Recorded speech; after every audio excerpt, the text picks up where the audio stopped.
The following content is provided under a Creative Commons license. Your support will help MIT OpenCourseware continue to offer high-quality educational resources for free. To make a donation or to view additional materials from hundreds of MIT courses, visit MIT OpenCourseware at ocw.mit.edu. Okay, why don't I start? So I was hoping that we would have the next online assignment ready, but Julia 6, the new version, is slowing us down, and it'll probably be next time. But my lectures, of course, are, well, what I want to say perhaps is this isn't intended to be a course in numerical linear algebra. But I thought I couldn't let the whole semester go by without saying something about how to compute eigenvalues and singular values.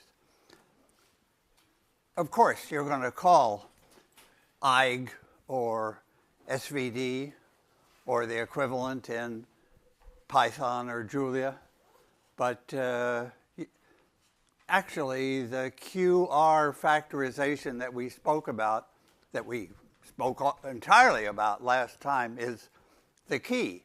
Unexpectedly. You have a matrix A whose eigenvalues you want. So let's start with eigenvalues. And it might be a symmetric matrix. I'll stay with A rather than S because it doesn't have to be, but you get special, always. You get something special if the matrix is symmetric. Okay, so this method of computing eigenvalues, to me at least, and I think to many people, came like out of the blue a while ago, but not that long ago. And it worked very well. So here's the idea.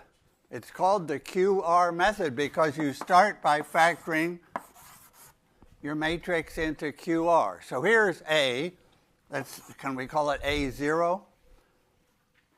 That's the matrix we start with, whose eigenvalues we want. And I'll call these Q0 and R0. And you remember what that means? What's hiding behind those letters that I've written? You have the columns of A, possibly symmetric, as I said, but not orthogonal, usually. So you find an orthogonal basis. You orthogonalize them. You line them up perpendicular to each other. And then there's a matrix R, which happens to be upper triangular, that connects the not orthogonal basis with the orthogonal basis. Right. We constructed our step by step. And then the idea is write these in the reverse order, and that will be A1, the next A. Okay. And then do it again, and again, and again. And so we're hoping, of course, that the eigenvalues didn't change. We're hoping that we can forget A0, start again with A1 and produce A2, and continue. So we're hoping two things. One will not be a hope. We can see that the eigenvalues of A1 and A0 are the same. So we have not changed the eigenvalues. How do we see that? If you had to show that two matrices had the same eigenvalues, would you compute all the eigenvalues and compare them? Hell, certainly not. What would you do? What's the best test, the usual test, the usual thing you would want to show they're similar? That's right. So the claim would be that these two matrices are similar. Right. So maybe we should show that. So we want to write A1 in a different way. So the claim is A1 is similar to A. So we just have to figure out, we have to get A1 to A0. So here's A1. Okay. So A1, I want to show that that's right. So that's R0, Q0. But what is Q0? From here, Q0 is Q0 is, what do I want? I want to put R0 inverse over there. So R0, now for Q0, I'm going to substitute. So what is Q0? I multiply both sides of that equation by R0 inverse. So Q0 is A0 is, sorry, I said A and wrote Q. A0, R0 inverse, right?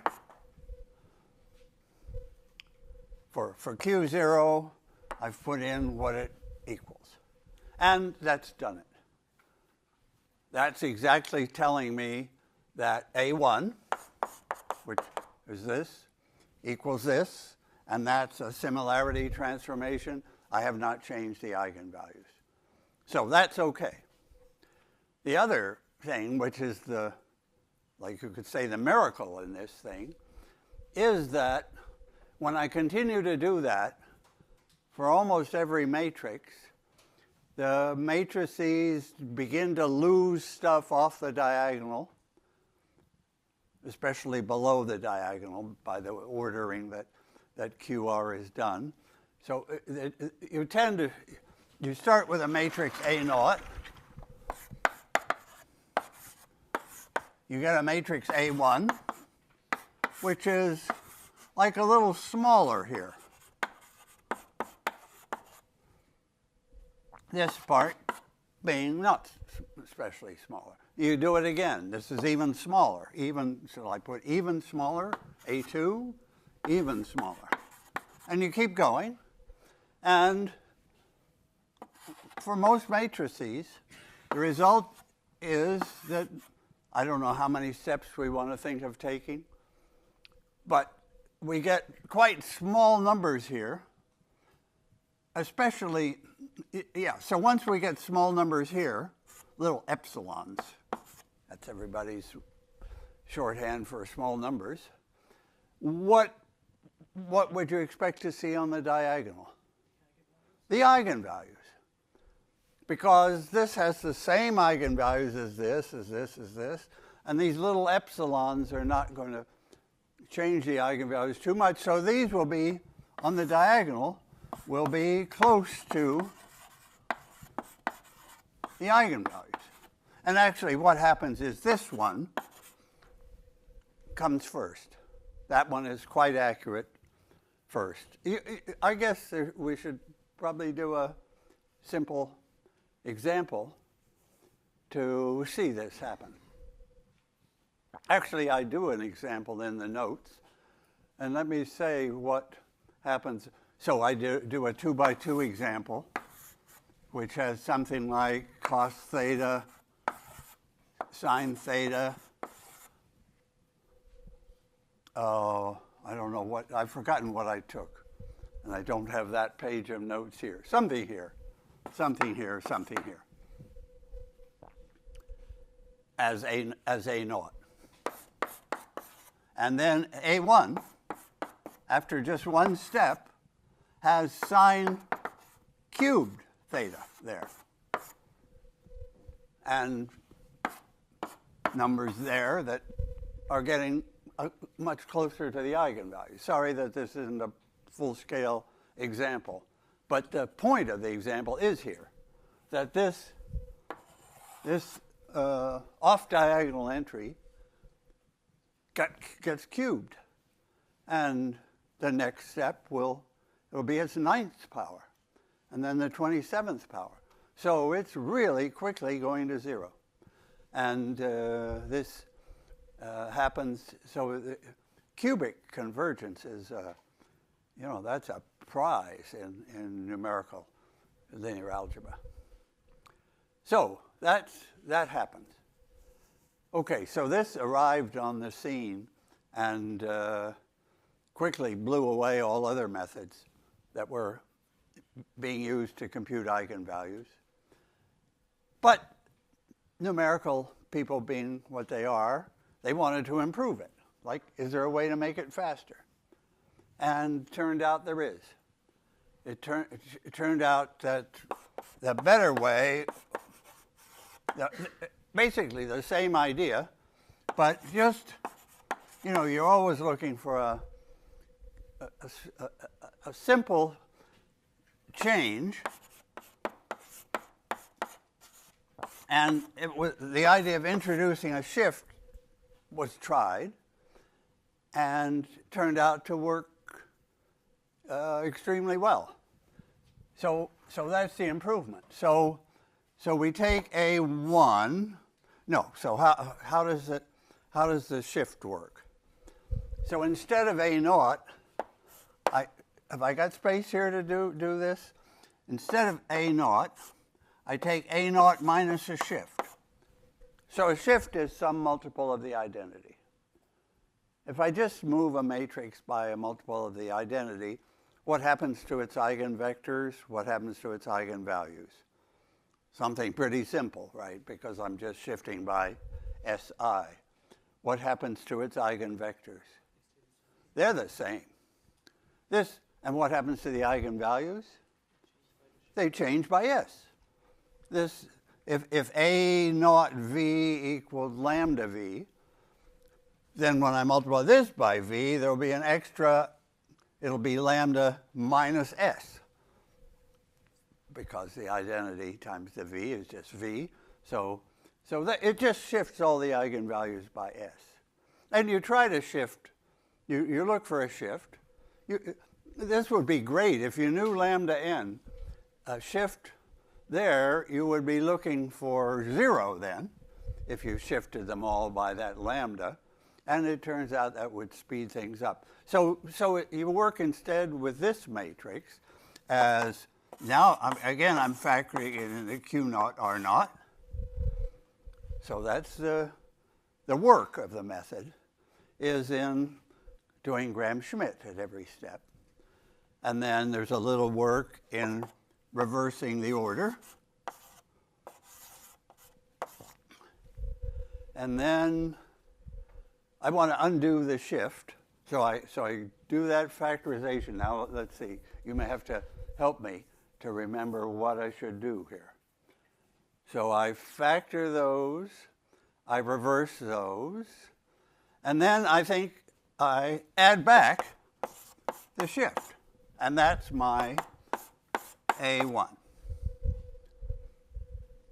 So I took A0, I shifted it, I worked with it, QR, reversed the order, RQ, added back the shift to get a matrix. And what am I, of course, hoping about the matrix A1 and A0? I'm hoping they're still similar. I'm hoping, so I did a shift and I undid a shift. But of course, after doing a QR, I have to check, are these really still similar? So let me just try to check that one again. Maybe I'll just, it's sitting right there, so let me do it again. I'm hoping that something, where did we change? Oh yeah, here. We showed that A1 was similar to A0, and I'm hoping that's probably still true, even, the shift didn't mess that up. Let's just try. So A0, that's R0, Q0 plus SI. Okay. And now what am I going to do? What did I do before? I figured out what Q0 was from this. You remember? So this is R0. Now I have to put in Q0, but Q0 is this thing inverse times this. Is this going to work? I'm like hoping, but I don't think I wanted to get that. No, it's not Q0 there. What do I put here? And if it doesn't work, we'll leave it as an exercise. Okay. So, yeah, because I didn't sort of start right somehow. Okay.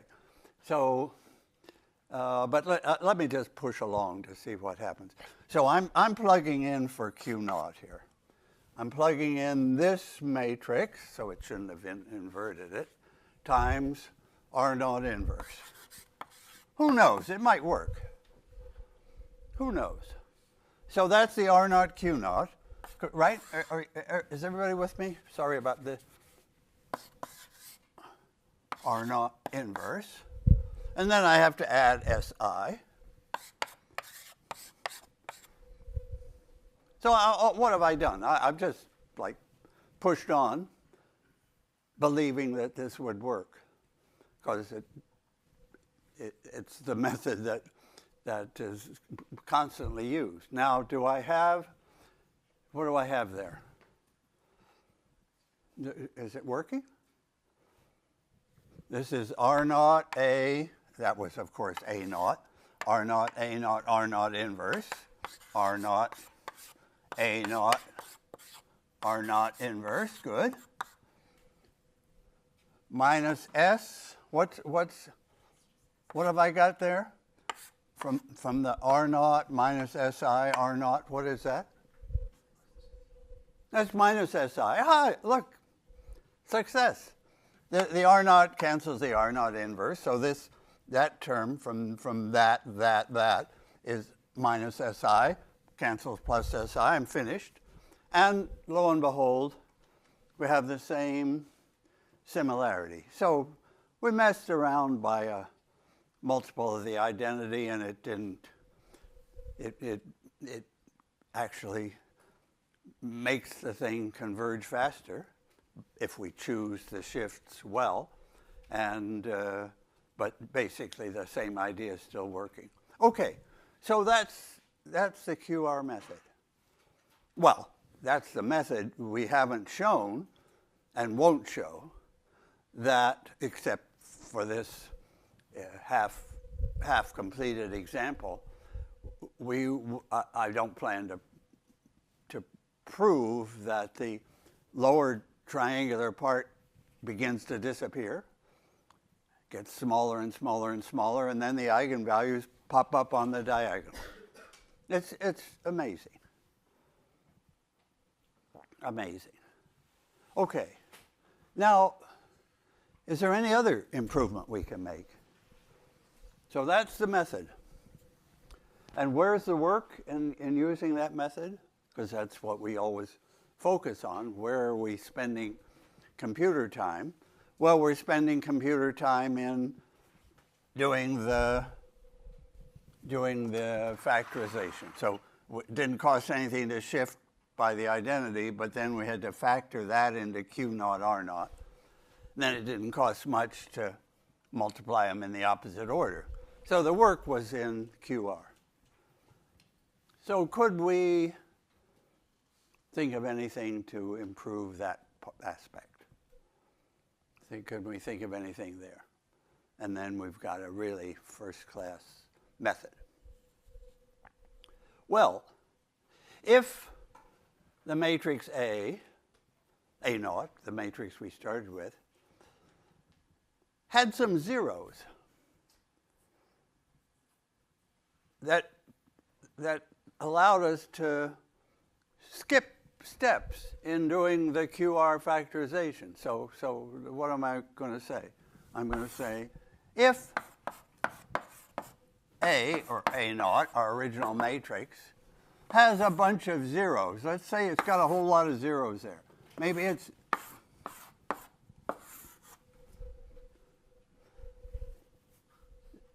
well, okay, I overdid it here.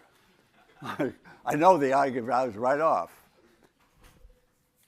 But, so the truth is, I can't, saying that if that, it's not going to happen. But we can get zeros with one extra diagonal. That turns out, so here's the main diagonal. Everybody's got his eye on the main diagonal. And one diagonal if I can get a lot of zeros, but I can't by simple computations, and I'll show you how to get one. But I can't get all those to be 0, because then I would have the eigenvalues right there. And that, well, how do I know that I can't? You know, in elimination, ordinary solving AX equal B, you really do get to an upper triangular form, right? Some operator, some elimination steps you plug away, and your matrix becomes upper triangular U, and you're golden. But that's too much to expect here. In fact, we know we can't do it by simple steps. Because if we could do it, if we could get to a U with a whole lower triangular part 0, we would have found the eigenvalues. And we know that the eigenvalues solve an equation of nth degree. And we know somebody proved a century or more ago that you can't solve an nth degree equation by simple little steps, right? Do you know who that was, and that you know that fact, and what degree does it apply to? So that's an important fact that you sort of pick up in math. Yeah, what do you? Fifth degree, yeah. So 5 by 5 and up would be, this is impossible. Impossible. There's no formula to find a simple formula for the lambdas. And similarly for the sigmas, the singular values. So the eigenvalues is definitely a level of difficulty beyond AX equal B, the inverse matrix or something, the pivots, all that you can do exactly if you do exact arithmetic. We cannot find the lambdas exactly. But we can get as close as we like by continuing with the QR method. So yeah, in other words, so we have to settle for, if we want to, like, at the beginning, improve our matrix before we start doing that stuff, we can get it with one extra diagonal. And do you know what kind of a matrix, whose name, and I don't know why? Yeah, say it again. Upper Hessenberg. So upper is just like upper triangular. It's up there. But the key person's name is Hessenberg. As I say, that's a Hessenberg matrix. So Hessenberg matrix is a matrix with one triangular plus one more diagonal. But lots of zeros. You know, order of n squared, something like almost like half n squared, not quite, but close, zeros. And you could show that those zeros stay zeros in QR, so that really pays off. It cuts the work down significantly. So that's the full QR method is step 1. Reduce A to Hessenberg form with these zeros. And when I say reduce, I mean find a similarity transformation, of course, because I want the eigenvalues of this to end up the same as the Hessen. I want to keep the same eigenvalues as I go. And then step 2 is QR on this Hessenberg matrix with shifts. So that's the code that would be programmed in Eigenvalues. That's what MATLAB and, well, really MATLAB is appealing, like other matrix systems, is appealing to LA-PAC and LIN-PAC. You know, a team of sort of professional numerical analysts really spent a lot of effort and time. The book L.A. Pack has 10 authors, and you can download any of these codes, like the eigenvalue code. So that's where MATLAB naturally. That's the sort of the Bible for codes in linear algebra. Okay, now I think it's sort of interesting to know. And there's one more good thing to tell you about this method. And it applies if the matrix is symmetric. If the matrix is symmetric, then if we check all this, we could find that the matrices stayed symmetric. If A0 is symmetric, you could easily check through this, and you would discover that A1 is also symmetric. Yeah. It turns out you could rewrite this with a Q0 and a Q0 inverse on the other side. But that Q0 inverse is the same as Q0 transpose because it's an orthogonal matrix, and symmetry would fall out. So if it's symmetric, and it's in Hessenberg form, and it stays symmetric at every step, what can you tell me about a symmetric Hessenberg matrix? It's only got, you just erase all these. If there's zeros there, and if the matrix is symmetric, then we can safely predict that it will only have one diagonal above, one non-zero diagonal above the main diagonal. In fact, it'll stay symmetric. So now I should write symmetric Hessenberg matrix, and equals tridiagonal matrix.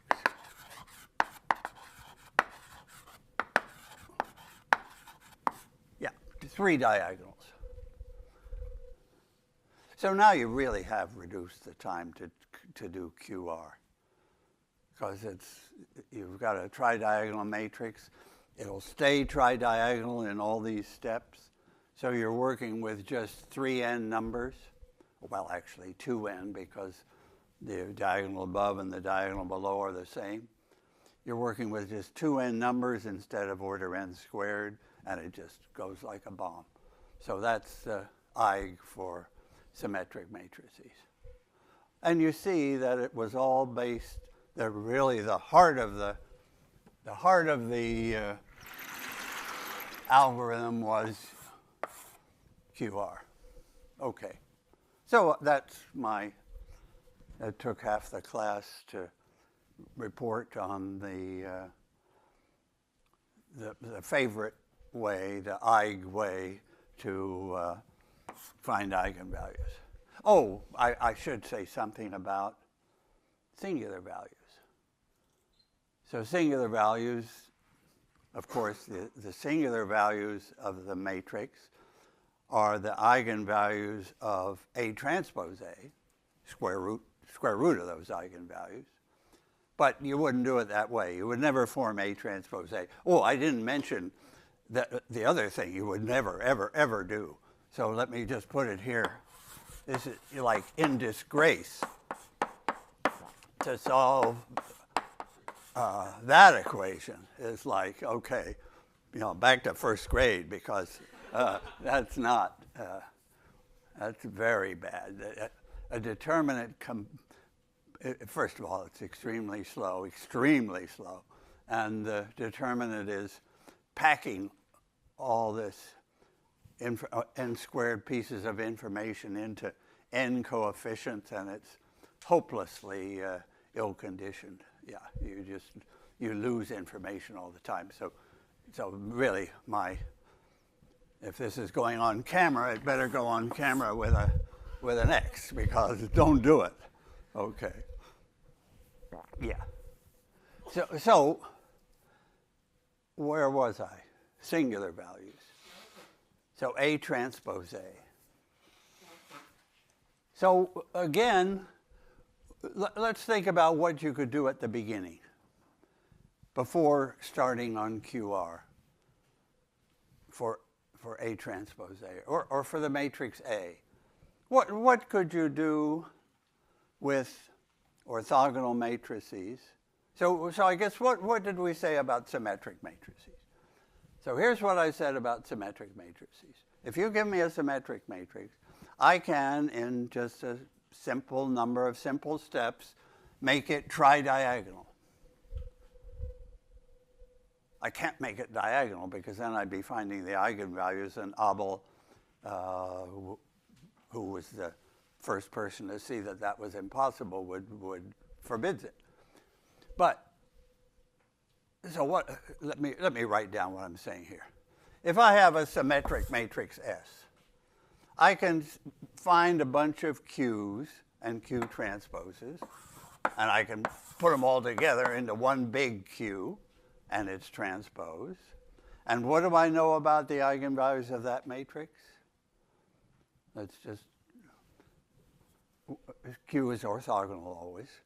So what can you tell me about this is the same as QS, Q inverse, and therefore the eigenvalues are the same.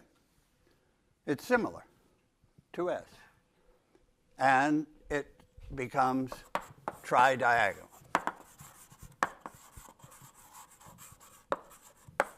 After I find a good Q. Now, and therefore, same lambdas. It's tridiagonal with the same lambdas. Now, what am I thinking about here? I'm thinking about, tell me the corresponding possibility about singular values. I want to do something to my matrix. Now I'm always taking a general matrix A, and I'm looking for its singular values, and I'm looking to simplify it. And what am I allowed to do? Yeah, I guess my question is, similarity transformations left the eigenvalues alone. What can I do that leaves the singular values alone? That's a fundamental question, because it was so fundamental for eigenvalues. By doing this, a matrix and its inverse, I got something similar, and I checked even in this class that the eigenvalues, same lambdas. Now I want a whole line that ends up with the same sigmas. And I want you to tell me what I'm allowed to do to the matrix without changing the sigmas.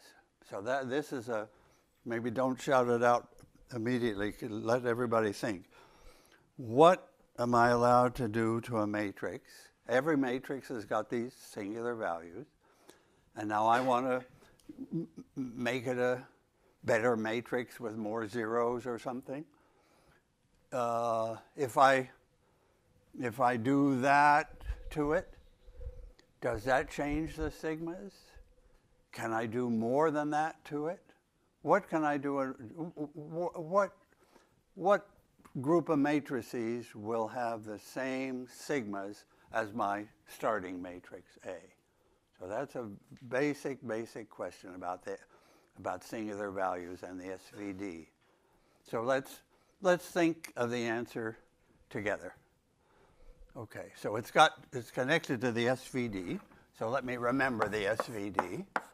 The SVD, I have some orthogonal matrix, then the singular value matrix, SV for singular values, and then another orthogonal matrix. What could I do to that equation that would not touch this guy? So I'm asking what invariance, because not touching it means leaving it not varying. So I'm looking for under what operations are the singular values invariant. When I was looking at eigenvalues, this was the operation. Well, it didn't have to be orthogonal. It's something and its inverse. But now, what is it up there? What could I do to that matrix A?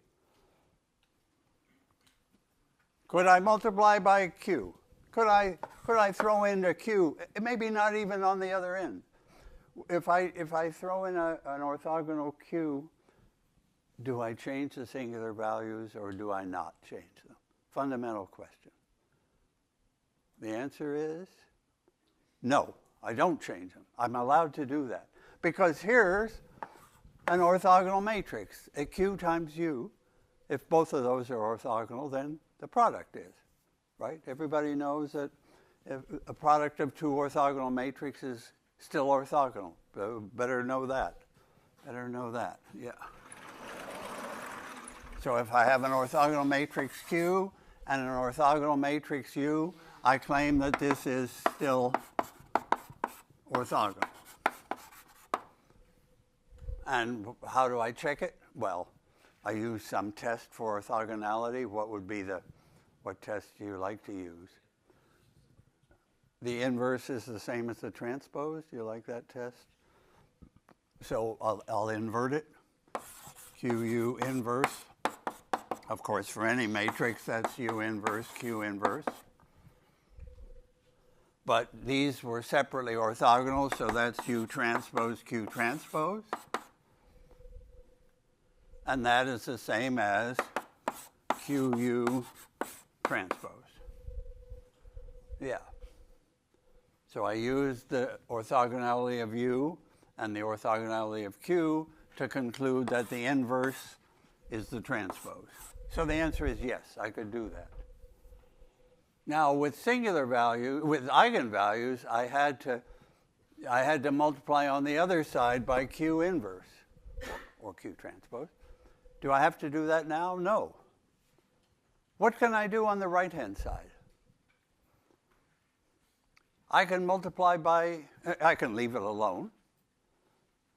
Then it has the same singular values because it's the same sigma in there. If I have a orthogonal matrix times a diagonal times an orthogonal, that diagonal is, positive diagonal is going to be sigma.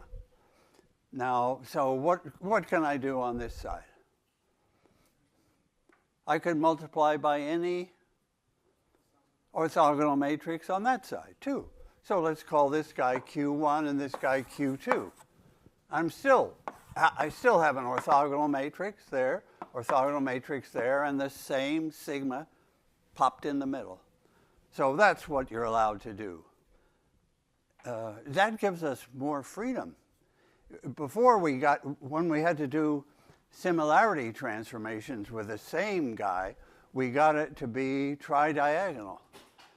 But now we're allowed to do more stuff. We're allowed to use different orthogonal matrices on the left and right. And we can reduce it even further from tridiagonal to bidiagonal. So the first step is getting zero. The step of getting zeros reduces it all the way to that, with all zeros there. So it's easier. Then I work on this. This is the matrix I work on using a QR type idea, some method like that. So everybody's seeing that our algorithm is got two stages. One is get a lot of zeros and get them in places that will stay zero as part two of the algorithm gets going. And then run part two of the algorithm. You're staying with, each step is very fast now because doing a QR factorization is fast. Was there a question? Yeah. So I would call this bidiagonal, of course. And everybody recognizes that if I have a bidiagonal matrix, call it A, or A naught, or whatever, then what do you think about A transpose A? What would A transpose A? If that was A, what could you tell me about A transpose A? Could you multiply matrices like knowing where the non-zeros are? like in your head and get an idea of where. So if I have a bidiagonal matrix A, then sort of implicitly in the SVD, I'm looking at A transpose A. And what would be true about A transpose A? It would be tridiagonal. So what I've done here and what I've done there are just match up. You can operate, if you don't want to change singular values, you can get all the way to here. But then to find those singular values, that would involve A transpose A. It would be symmetric and tridiagonal, and then you'd be in that game. Right, okay. So those are the basic facts of Eig and SVD for matrices of order up to 1,000, say. I'm not enough of an expert to know where, maybe higher, because in perfect math, it's going to take infinitely many steps, or Abel would be very surprised, right? He would see you solving for eigenvalues an nth degree equation by a whole lot of little steps and getting them exactly right. That won't happen. But you get them within epsilon in a number of steps that's like n cubed. So that's pretty impressive. The eigenvalue problem is being solved, in quotes, by a fast method that gets you a good answer within a tolerance in n cubed steps. Right. So that's great as long as n isn't too big. And then when n is too big, which of course happens, you have to think again. So this method is a giant success up to large matrices, but then you have to think again. And what is involved in thinking again? Well, I guess more thinking. So what do you do if the matrix is bigger? I guess that that Krylov would say, use my method. So Krylov would say, especially if your matrix was sparse. Can we just remember what Krylov was? Krylov started with a vector B, multiplied it by A, multiplied that by A, and got up to, let's say, A to the 999B. So now he's got Krylov has got a 1,000-dimensional space. He's got a basis for it, 1,000 vectors that span a 1,000-dimensional space. And he'll look at the matrix A only on that space. In other words, I won't go into detail about that.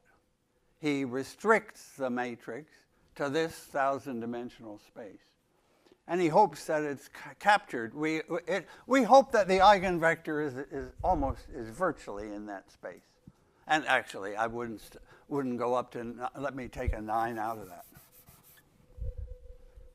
100-dimensional would probably catch the eigenvector. So if the eigenvector is virtually in this space, then we can look at a matrix of order 100. We can bring A down to just see its action on that space, and any piece of so I look at vectors V, which are some combination C1b plus C2ab plus C3a squared b and C100 a to the 99th b. Plus an error. And I'm going to ignore that error. Because I've got up to dimension 100. I'd probably say it's pretty safe to ignore that error. And then in this space, just looking at the matrix A, so wherever A to the 100th comes in, forget it.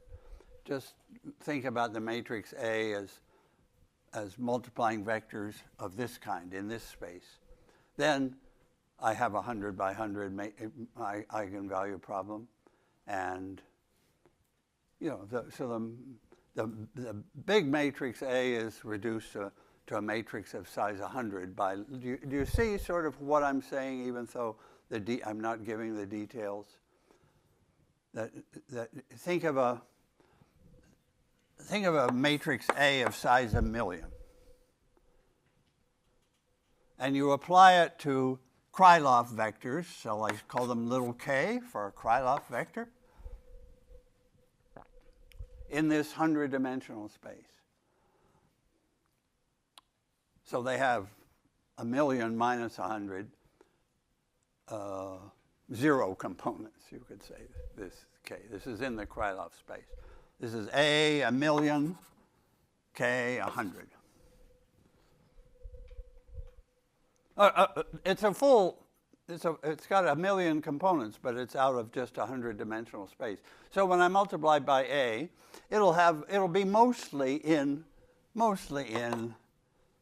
in the Krylov space, K100, and a piece out of K100. And I just ignore that part of the matrix. So I have a 100 by 100 problem, and I find the eigenvalues, and they're a pretty good approximation to the eigenvalues, to hopefully like the lowest 100 eigenvalues. I'd like to know that, but I might not be sure that this idea would give me the lowest 100, the first 100 eigenvalues of the matrix of size 1,000,000. I'm just taking a few minutes here to sort of wave hands about what the Krylov idea would do. And I probably won't mention Krylov again this semester. So what it can do is look at this particular type of space, because we can get a basis for it quickly, just multiply again and again by A. Then we can orthogonalize that basis. That's Gram-Schmidt in some form. We're always going back to Gram-Schmidt.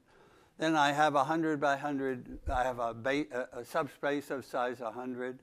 I look at what the matrix does in that space, and that I could look for.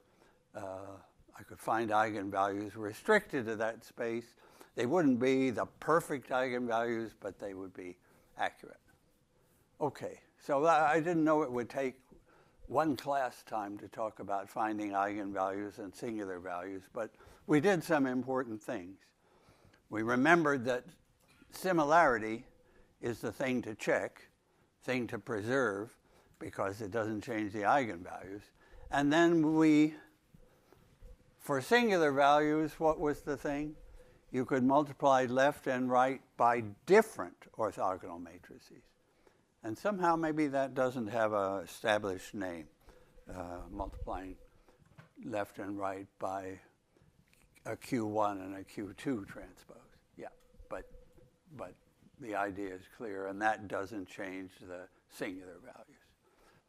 We're ready to move now into maybe our next step, which we don't spend a long time on, will be like random sampling. What if your matrix is just way too big? So that's a very new idea, very different idea in numerical linear algebra, is just to sample the matrix. Could you believe that the answer is going to come out right just for a random sample? Well, the odds are in your favor. Okay, so that'll be Wednesday, and then we have lots of we'll move onward after that. Okay, see you Wednesday. Thanks.